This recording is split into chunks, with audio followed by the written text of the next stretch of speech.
Bonjour à tous et merci de nous rejoindre. Le livre de la semaine reçoit ce jour l'écrivain Engelbert Kouassi, auteur de l'ouvrage Côte d'Ivoire comme si hier n'avait pas existé. Un livre qui vient rappeler à la conscience populaire la responsabilité de chaque Ivoirien dans la survenue des événements récents vécus par la Côte d'Ivoire. Bonjour monsieur Engelbert Kouassi. Bonjour. Cet ouvrage est donc un aperçu de la situation générale de la Côte d'Ivoire. Tout à fait, la situation socio-politique de notre pays sur une période bien déterminée entre 1990 et le 11 avril 2011. D'accord. J'ai pris cette période parce que, comme je l'ai dit, ça permet de faire un bilan et un constat. D'accord. Voilà, c'est pourquoi j'ai choisi cette période. Alors, en termes de constat, qu'est-ce que vous avez constaté durant cette période? On sait que de 90 à 2011, c'est une période assez trouble de la Côte d'Ivoire. Mais vous, en tant qu'écrivain, comment vous avez analysé cette période-là? Bon, en vérité, les observations que j'ai faites l'ont été, pas forcément en tant qu'écrivain, mais en tant que citoyen ivoirien. D'accord. Qui est choqué par un certain nombre de choses, parce que, bon, pour l'âge que j'ai plus de 60 ans, donc ça veut dire que j'ai vécu des périodes meilleures que celles que nous avons connues depuis 1990 jusqu'à maintenant. La période que j'ai choisie, et qui fait l'objet du livre, est une période bien calée qui permet de faire des constats, de tirer une conclusion. Et sur ça, je ne pense pas qu'on puisse trouver à redire. On peut ne pas être d'accord avec mon analyse, bien mes analyses, mais dans tous les cas, comme je l'ai dit, c'est des constats. D'accord. Et je crois être dans le bon. Selon vous, ce qui arrive à la Côte d'Ivoire aujourd'hui, c'est l'œuvre de notre comportement de tous les jours. Tout à fait. Vous savez que il est dit souvent que les peuples ont les dirigeants qu'ils méritent.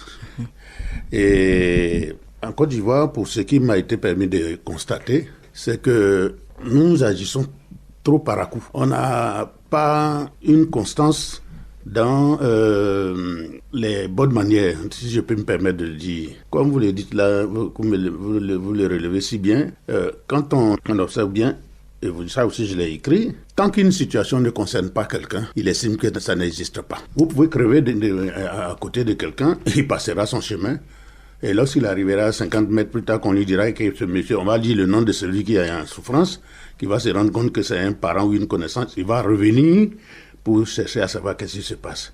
Donc notre comportement de tous les jours fait que les hommes politiques avec qui on vit et qui nous connaissent, ça seuille là-dessus. Et puis, pour ainsi dire, nous maltraitent. D'accord. Voilà. Et dans l'ouvrage, vous accusez les intellectuels. Et vous dites que les intellectuels sont les principaux artisans de la division de la population. Tout à fait. Oui, effectivement. D'accord. Je donne juste quelques exemples. Vous voyez, j'insiste là-dessus, même quand je dis que nous avons, nous les intellectuels, nous avons pourri la vie de notre pays. Quand vous regardez bien, peut-être que, bon, excusez-moi, peut-être un peu jeune pour le constater, D'accord. mais pour nous autres qui avons vécu un certain temps, qui avons vécu au village, qui avons des parents qui sont en Côte d'Ivoire considérés comme faisant partie de la diaspora interne, quand vous voyez un peu ce qui se passe dans cette zone de la Côte d'Ivoire, vous ne pouvez pas ne pas faire cette remarque. Nous sommes là, nous nous entendons très bien. Mais dès lors que les problèmes politiques commencent à rentrer en ligne de compte, on ne se reconnaît plus. Et il y a des intellectuels dans ce pays qui sont aujourd'hui, et j'insiste là-dessus, qui sont aujourd'hui les artisans de la division. Donc les intellectuels, nous avons véritablement failli. Nous avons failli. Nous avons eu l'éducation. On nous a donné le savoir pour pouvoir enseigner nos parents aux bonnes manières. Malheureusement, nous allons leur enseigner nos rancœurs et nos incapacités. Et c'est face à tout cela que vous avez décidé de ne pas vous taire. Non. Parce que vous avez dit dans l'avant-propos comment continuer de fermer les yeux et de se taire et de se rendre ainsi complice du périple qui guette les générations futures. Tout à fait. Vous-même, je suis certain que quand vous avez parcouru ce livre, oui, ça a dû apporter quelques changements dans votre manière de voir ou d'apprécier le comportement de certaines personnes. Effectivement. Parce que je suis sûr qu'au moment où ces histoires-là commençaient, certainement vous n'étiez pas en mesure d'apprécier un certain nombre de choses. Et comme je l'ai dit, on ne peut pas continuer de se taire devant des situations aussi graves que celles que, comment on appelle, notre pays vit. Donc, quand on ne peut pas agir parce qu'on n'est pas dans les instances de décision, l'une des manières, c'est de parler. Et j'ai estimé que écrire, relever ce que j'ai constaté sur les 21 années, était pour moi la seule façon de ne pas me taire et de montrer que, surtout aux hommes politiques, qu'à côté d'eux, il y a des gens qui les observent et que qu'à un moment donné, il faudrait que l'on parle, qu'on relève ce qu'ils font de bien ou de mal. Et tout est passé au peigne fin dans cet ouvrage. Vraiment chapeau. La situation politique de la Côte d'Ivoire est bien décrite depuis les années 90, comme l'avez souligné. La situation de l'affiliation du président actuel, vous êtes revenu là-dessus. La refondation, la réforme de la filière café-cacao. C'est un ouvrage, on peut le dire, complet. Merci beaucoup. D'accord. Est-ce que dans l'ouvrage, on retrouve des conseils que vous donnez aux Ivoiriens? Pour ceux qui prendront le temps d'acquérir cet ouvrage et le lire, ils se feront eux-mêmes leur idée. Comme je le dis, un pays ne se construit pas seulement avec les gouvernants. Un pays se construit avec tous les citoyens. Il n'y a pas quelqu'un qui soit inutile à la société. La presse n'a pas été épargnée dans cet ouvrage. Vous avez dit que les journalistes n'hésitent pas à se transformer en de véritables poisons.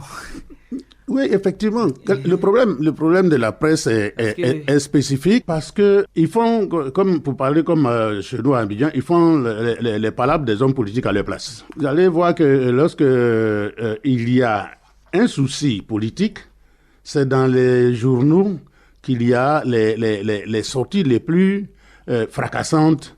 Les règlements de compte. Les règlements de compte. Mais parce que, excusez-moi de le dire, il y a beaucoup de gens. Moi, j'ai rencontré souvent des jeunes gens qu'on appelle journalistes et qui ne sont même pas capables de vous faire une phrase complète en français et à qui on attribue des articles.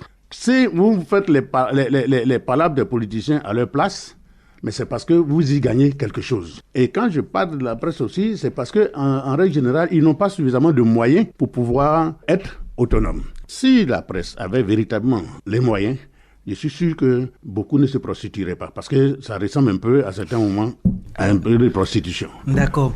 Alors, Côte d'Ivoire, comme si hier n'avait pas existé, quel est donc le message principal que vous voulez véhiculer avec vos lecteurs?